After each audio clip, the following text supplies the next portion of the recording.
Shalom saudara-saudara sekalian. Apa kabar hari ini?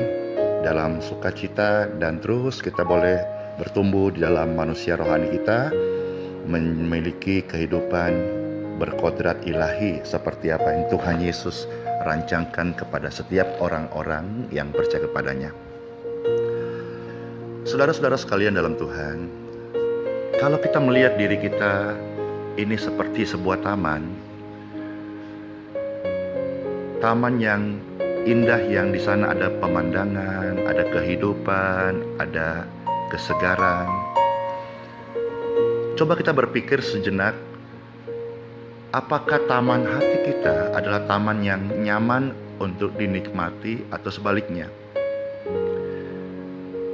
Kalau diumpamakan diri kita seperti sebuah masakan, apakah kita sudah menyajikan sesuatu yang lezat dan sehat yang dapat dinikmati, atau sebaliknya menjadi sesuatu yang menjijikkan dan tidak menarik?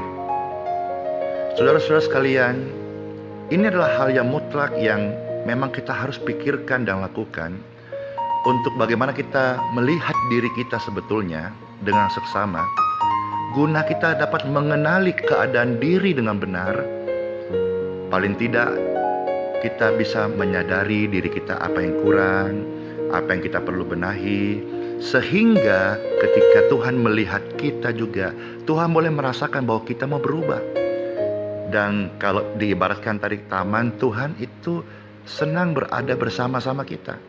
Kalau kita diibaratkan makanan, Tuhan juga senang menikmati bagaimana kehidupan kita sebagai orang percaya, karena kita hidup ini, kita menyajikan sesuatu yang lezat bagi Tuhan, saudara-saudara, dan juga tentu sesuai dengan seleranya Tuhan. Sebab kalau seseorang tidak memiliki pikiran dan perasaannya Tuhan, atau bisa bagaimana mengenal dirinya, dia sedang ada di jalur yang salah atau jalurnya Tuhan, maka sulit sekali Tuhan bisa memiliki selera atau bisa menikmati kehidupan kita sebagai anak-anaknya. Kalau misalnya taman hidup seseorang bisa dirasakan nyaman oleh kuasa kegelapan, itu pasti tidak nyaman bagi Tuhan. Hal ini sama dengan diri seseorang akan dirasakan lezat bagi kuasa kegelapan, ini pasti tidak dirasakan lezat oleh Tuhan Bapa kita di surga. Saya beri contoh lagi, ibarat rumah. Kalau seseorang menjadi tempat yang nyaman dihuni oleh kuasa kegelapan, maka itu pasti tidak akan pernah nyaman atau tidak akan pernah dihuni oleh rohnya Tuhan. Semua hal ini berbicara mengenai bagaimana kita menyadari hari ini, kita mengamati hidup kita. Sudahkah kita membenahi apa yang keliru, apa yang salah? Tidak hanya sekedar kita puas menjadi orang yang beragama, tapi tidak mengizinkan hari lepas hari firman Tuhan membentuk hidup kita menjadi semakin serupa dengan Tuhan Yesus. Itulah sebabnya saudara-saudara, setiap hari kita harus terus melakukan pembaharuan pikiran. Ya, dan temanya adalah hari ini saya mau beri judul pembaharuan pikiran. Sehingga sampai tidak lagi kita memiliki perasaan kehendak kita sendiri. Saya punya kerinduan ketika sebelum ajal menjemput saya meninggalkan dunia yang fana ini, saya berkata gini sama Tuhan, Tuhan, aku udah letih Tuhan, aku udah capek sebagai musafir ke dunia ini. Jemput saya pulang Tuhan. Saya punya kerinduan ini saudara-saudara sekalian. Saya tidak tahu, karena ini rahasia, misteri Tuhan. Tidak seorang pun yang tahu. Kalau saya tahu kapan saya dijemput Tuhan, maka inilah kehidupan yang tidak menjadi sesuatu yang disertai kerelaan dan berjaga-jaga, dan tidak disertai bersiap-siap.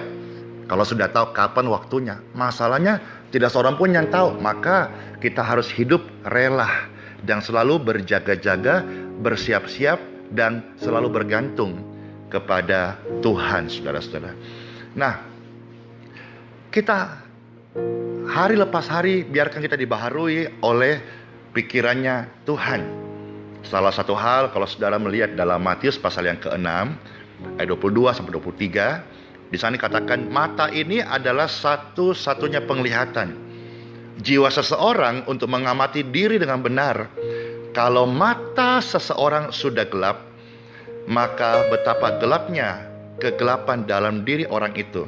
Sebab tidak ada cara lain untuk dapat mengamati diri kalau dia tidak bisa mengintrospeksi dirinya secara batin. Apakah saya ini sudah berubah?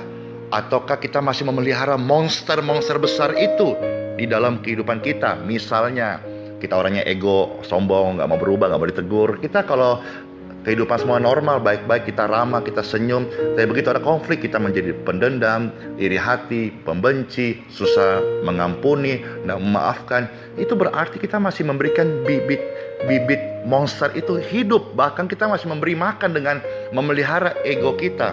Nah, Tuhan mau kita selalu memperbaharui pikiran kita. Kita melihat jangan cuma sekedar mata jasmani dipuaskan, kita melihat mata batin kita. Apakah Andi Simon, apakah saudara-saudara sekalian yang ada dalam wadah sharing setiap hari renungan harian ini, saudara sudah berubah atau tidak? Saudara tiap hari mendengar firman Tuhan saya kirimkan lewat grup-grup yang ada, apakah ada perubahan atau tidak, saudara-saudara? Nah, ini kita perlu melihat dengan mata batin kita.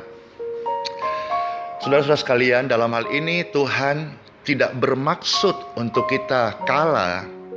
Ya, seakan-akan seseorang ketika sudah di dalam Tuhan sudah sempurna dan tidak perlu memperbaiki diri lagi.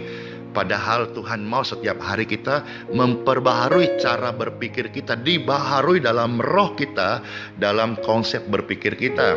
Ya, kemarin sampaikan bagaimana kita memiliki cara pandang yang benar, tidak lagi memiliki cara pandang duniawi atau filsafat turun-temurun. Kita terus hari lepas hari diperbaharui, saudara-saudara.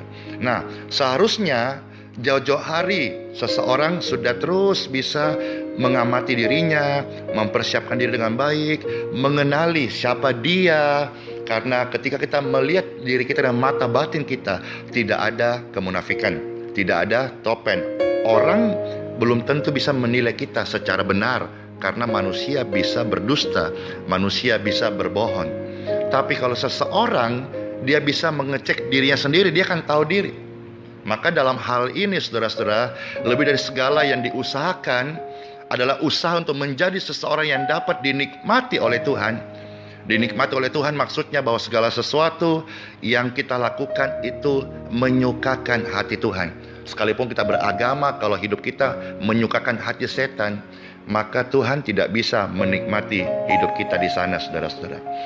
Baik, saya percaya hari ini kita semuanya boleh senantiasa hidup di dalam pembaharuan akal budi. Nah, masalahnya sangat jarang manusia, termasuk orang-orang Kristen, yang berusaha mengamati dirinya dengan seksama. Bagaimana supaya dapat dinikmati oleh Tuhan? Nah, biasanya orang-orang berusaha menikmati dirinya sendiri, menikmati, menyenangkan daging dan jiwanya sendiri. Saudara-saudara ingat di dalam firman Tuhan, Injil Lukas berkata, ada orang yang kaya, dia sudah mengumpulkan banyak harta, dia berkata, "Hai jiwaku, bersenang-senanglah, karena lumbung-lumbung sudah penuh." Kita sudah memiliki banyak harta, tapi Tuhan berkata kalau orang hanya memikirkan menyenangkan jiwa dan dagingnya sendiri, itu orang yang celaka. Karena kapanpun ketika nyawa dicabut, maka tidak ada satu genggam pun harta yang dibawa dan bermanfaat untuk kekekalan. Standar hidupnya bukan masalah orang itu kaya lalu dia menjadi orang terkemuka di kerajaan surga. Itu bukan standarnya. Tapi standarnya adalah bahwa bagaimana kita berkeadaan hidup ini terus mau diubahkan, pembaharuan akal budi, dan menjadi serupa dengan apa yang Tuhan firmankan. Hidup kita menyenangkan hati Tuhan. Ini saudara-saudara yang Tuhan mau. Ya, tanpa sadar banyak orang menyimpan daripada kebenaran ini. Mereka merasa berpuas diri menjadi orang beragama, tapi tidak lagi berhasrat untuk melakukan apa yang Tuhan kehendaki. Hampir semua orang melakukan kesalahan ini. Oleh sebab itu, mari hari ini saudara-saudara kita mulai adakan tindakan iman. Kalau sekalipun kita dibenci oleh orang karena tindakan iman kita, kita menjadi dikatakan orang yang super fanatik, ya tidak apa-apa, asal kita hidup sesuai standarnya Tuhan. Karena ini saudara-saudara, Kita hidup hanya sementara. Kalau saya umpamakan 70 tahun, kalau kertas hanya 70 lembar saja. Kalau diumpamakan hari, kita sekitar 26.000 hari. Jadi hidup hanya sementara saja. Pernahkah kita berpikir bagaimana kita menempatkan diri kita di kekekalan nanti menjadi yang luar biasa? Tidak pernah, dan hampir semua orang tidak berpikir seperti ini. Orang yang berpikir bagaimana 70 tahun ini menjadi luar biasa. Padahal 70 tahun ini banding kekekalan itu sangat jauh, saudaraku. Tidak ada apa-apanya, sangat-sangat tidak tertandingi. Oleh sebab itu, dengan kita mau mengakui, mengamati diri kita mau dibaharui day by day cara berpikir kita mau tinggalkan hidup yang gelap, kita mau sungguh-sungguh menjadi terang, eklesia, kita dari gelap dipanggil keluar menjadi terang, menjadi berkat. Kita adalah pembawa terang itu, sehingga kita menjadi orang Kristen yang berkeadaan sungguh-sungguh memberikan teladan kehidupan Tuhan Yesus Kristus. Mari, sebelum keadaan saudara-saudara dalam arti usia bertambah, kedagingan semakin menguasai hidup saudara, dan sampai di satu titik, jangan sampai di titik di mana di ujung maut saudara-saudara sedang menikmati dunia ini, saudara mau balik sudah terlambat banget. Makanya saya tadi katakan bahwa saya doa, harapan saya sebelum Tuhan menjemput saya berkata, Tuhan, aku letih, aku lelah musafir ke dunia ini.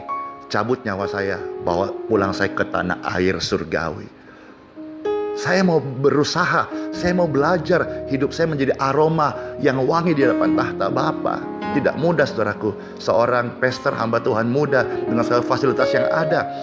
Tidak mudah, tapi saya mau belajar ya Tuhan. Jangan sampai saudara-saudara seperti orang kaya. Dikatakan dalam Injil Lukas, dalam segala kenikmatan, kemewahannya, foya-foya, jatuh cinta dengan dunia, dan maut menjemput dia tidak sedang siap. Renungan yang saya sampaikan setiap hari supaya kita berkeadaan siap. Ketika Tuhan menjemput kita berkata, I am ready Lord. Aku sudah siap Tuhan.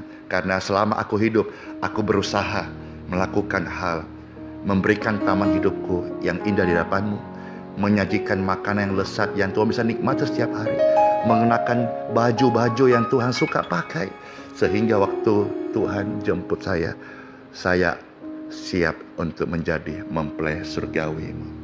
Untuk berubah, saudara-saudaraku, ini butuh waktu yang panjang. Maka jauh-jauh hari sekali lagi, mari sungguh-sungguh kita mau rendah hati, diperbaharui cara berpikir kita yang duniawi dengan cara berpikir Tuhan yang terang, yang ajaib, serta juga kita punya hati yang rela untuk dikoreksi dan memperbaiki diri kita. Sola fide, Tuhan Yesus Kristus memberkati. Shalom.